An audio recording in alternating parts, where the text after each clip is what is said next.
Hello guys, welcome to I exam B. तो एक बार फिर से आपका स्वागत है इस चैनल पर जिसका नाम है बैंक बी, और जिसमें हम आपको सब insurance, banking and other exams की तैयारी कराते हैं। राइट, आज की इस वीडियो में हम डिस्कस करेंगे जीआईसी एएम की जो अभी वैकेंसीज हैं और जिसका एग्जाम अभी शेड्यूल्ड है। इसमें हाई ऑर्डर रीजनिंग यानी कि पार्ट ए, और उसमें हम बात करेंगे स्टेटमेंट एजम्पशंस की। मोस्ट इंपॉर्टेंट है आपके लिए। 3 मार्क्स के अराउंड इसका वेटेज रहेगा आपके एग्जाम में आउट ऑफ 20 क्वेश्चन।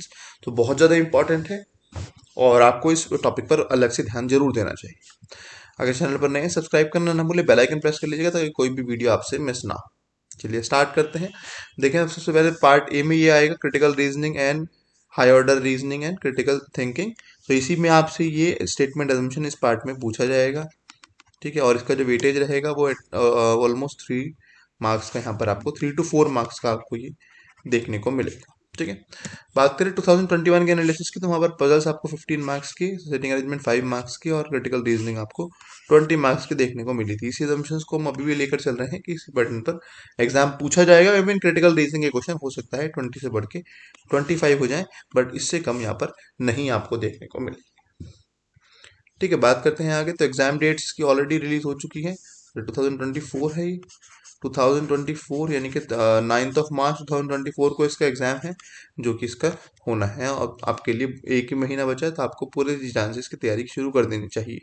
इसके लिए हमारा एक ऑलरेडी एक कोर्स है, आप जानते हैं, क्रैश कोर्स। 4 Feb से ये स्टार्ट हो चुका है ऑलरेडी।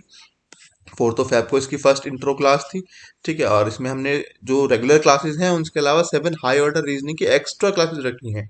मतलब जो ऑलरेडी रनिंग बैच में थी, इसमें एक्स्ट्रा 7 क्लासेस हैं हाई ऑर्डर रीजनिंग या क्रिटिकल रीजनिंग की। तो ये आपके लिए बहुत ही सुपर एक तरीके से बेनिफिट होने वाला है कि आपको जिस पार्ट में आपका मेन कंपटीशन है उसी पार्ट की आपको एक्स्ट्रा क्लासेस मिल रही हैं। ये क्लासेस अभी मैं ही कंडक्ट कराऊंगा, बाकी आप पढ़ने का तरीका भी देख सकते हैं। से केवल 3105 का एक कोर्स है। बाकी इस नंबर पर कॉल कर लीजिएगा, जो भी एप्लीकेबल डिस्काउंट है वो आपको मिल जाएगा। और बैच में जल्दी से जल्दी इनरोल कर लीजिए, क्योंकि हम बहुत फुल फ्लैज में ये बैच चला रहे हैं। इसमें मैं बात करूँ, देखो क्या क्या चीज़ें आपको मिल रही हैं। तो पीडीएफ की बात करूँ तो देखो, यहाँ पर ऑलरेडी आपको 5 पीडीएफ ये हैं हाई ऑर्डर रीजनिंग की, और टाइप वाइज आपको पीडीएफ इसमें देखने को मिल जाएंगे। मतलब ये सब प्रैक्टिस क्वेश्चन हैं। ये सभी आप देख रहे हैं प्रैक्टिस क्वेश्चन हैं। लगभग आपको 10 पीडीएफ सभी की मिला के, जिसमें हर एक पीडीएफ में 50 क्वेश्चन है। तो 500 क्वेश्चन ही, और इसके अलावा टॉपिक वाइज अलग अलग क्वेश्चन हैं आपके पास हाई लेवल प्रैक्टिस करने के लिए। तो वो भी आपको मिल रही हैं। तो बहुत इंपॉर्टेंट है आपके लिए, क्योंकि प्रैक्टिस के लिए क्वेश्चन ही नहीं है अवेलेबल। तो यहाँ पर वो सब चीज़ें आपको मिल जाएंगी। इसके अलावा टेस्ट आपको मिल रहे हैं हाई ऑर्डर रीजनिंग के, आप देख सकते हैं 5 टेस्ट ही हैं। इसके अलावा 5 टेस्ट अगर स्क्रॉल डाउन करेंगे इसमें और हैं, जो कि आपको यानी कि टोटल 10 टेस्ट आपको यहाँ पर मिल जाएंगे। तो बहुत इंपॉर्टेंट है। ये सब चीज़ें आपको और कहीं नहीं मिल रही हैं, केवल हमारे प्लेटफॉर्म पर मिल रही हैं। तो ये सब चीज़ आप कोर्स में एक्सेस कर पाएंगे, आपको इनका बेनिफिट मिल पाएगा। प्रैक्टिस के लिए क्वेश्चंस भी और टेस्ट भी। तो बहुत इंपॉर्टेंट है आपके लिए। अगर आप रियली चाहते हैं इस एग्जाम को क्लियर करना, तो आप यहाँ पर इन चीज़ों में एनरोल करा सकते हैं। राइट, चलिए आगे चलते हैं। फर्स्ट क्वेश्चन से देखते हैं। ये हमारा क्वेश्चन है, ये हमारे स्टेटमेंट है और एजम्पशन। एजम्पशंस एक्चुअली होती क्या है? हम जनरली एजम्पशंस को ना गलत तरीके से एज्यूम कर लेते हैं कि ये क्या होती है। हम सोचते हैं अब इसके बाद क्या होगा हमारे अकॉर्डिंग, वो एजम्पशन है, जबकि ऐसा नहीं होता। एजम्पशंस होती हैं उस स्टेटमेंट को कहे जाने के पीछे की वजह, या फिर उसको वजह भी नहीं कह सकते, बल्कि ये कहेंगे कि उसको क्या सोचकर कहा गया होगा कि इस स्टेटमेंट के बाद क्या होगा। इस स्टेटमेंट के बाद क्या होगा, क्या सोच के क्या होगा, कहाँ क्या उसके पीछे अजम्पशन होगी। उसके पीछे अजम्पशन होगी, मतलब जो बोल रहा है, जो स्टेटमेंट को स्टेट कर रहा है, उसकी अजम्पशन क्या होगी वो हमें पकड़नी होती है, ना कि अपनी अजम्पशंस के अकॉर्डिंग आंसर करना होता है। जनरली हम अपनी अजम्पशंस के अकॉर्डिंग आंसर करते हैं और आंसर गलत हो जाता है इसका। मोस्ट ऑफ द टाइम यही देखा गया है। ठीक है, लेकिन हमें थोड़ा सा तरीका चेंज करना पड़ेगा। ऑथर का या फिर स्पीकर का क्या पॉइंट ऑफ व्यू रहा होगा, किस वजह से उन्होंने बोली होगी, किस वजह से वो चीज करी होगी, क्या एजम्पशंस उनकी रही होंगी, वो हमें बतानी होती हैं इसमें। देखे जा रहा है क्वेश्चन से, legislation alone can not change entrenched customs and social attitudes. इन चीज़ों को नहीं चेंज कर सकता है लेजिस्लेशन, कस्टम एटीट्यूड्स को, सॉरी, इन कस्टम्स को या फिर हमारे सोशल एटीट्यूड्स को। Women plight is compounded by their ignorance of right. जो वुमेन की जो कंडीशन है वो कंपाउंडेड होती जा रही है किससे? अपने राइट्स को इग्नोर करके, and reluctant to seek legal remedies. और वो नहीं लीगल रेमेडीज को यूज करती हैं, even when they are aware of them, जबकि उन्हें इस बारे में पता है। तब भी वो उस चीज़ को यूज़ नहीं कर पाती हैं। तो लेजिस्लेशन क्या है, अलोन कैन नॉट चेंज, ये कानून बना देना ये सब चीज़ें चेंज नहीं करेंगी जब तक उनको एम्पावर नहीं किया जाएगा, जब तक उनको एक तरीके से एजुकेट नहीं किया जाएगा, तब तक उनको नहीं पता चलेगा इस चीज़ के लिए। तो ये एक स्टेटमेंट कही गई।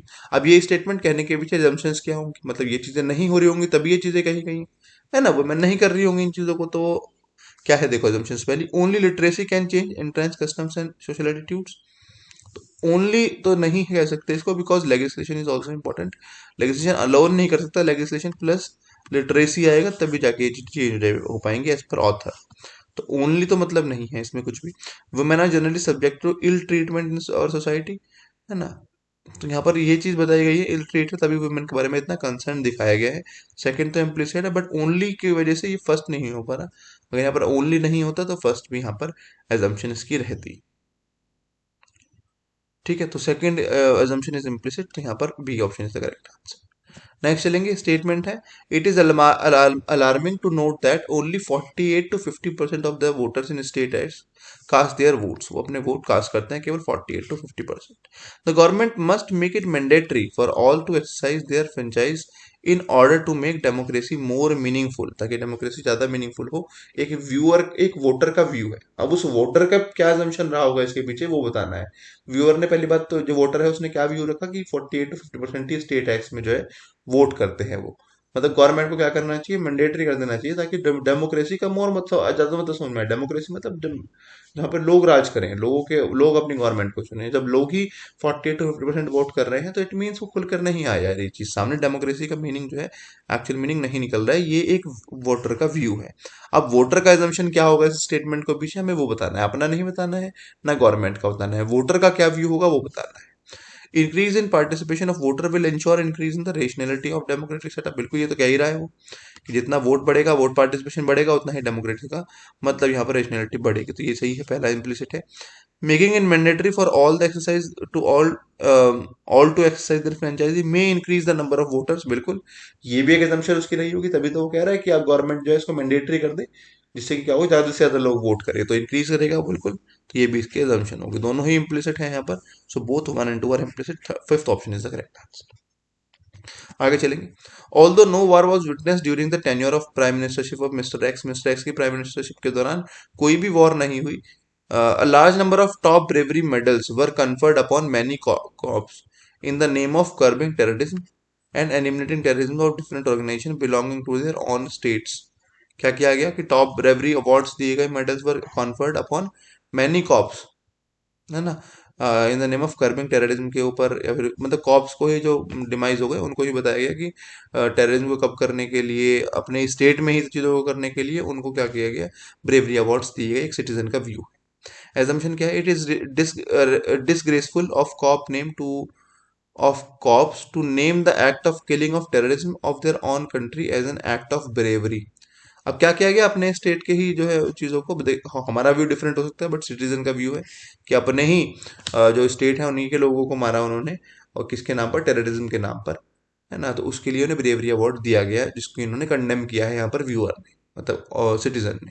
सिटीजन का क्या एजम्पशन रहा होगा कि ये सब चीज़ें सही नहीं है, कि उन किलिंग ऑफ टेररिज्म को अपनी कंट्री के as an act of bravery बता रहे हैं, तो ये उसकी एजम्पशन होगी, बिल्कुल होगी।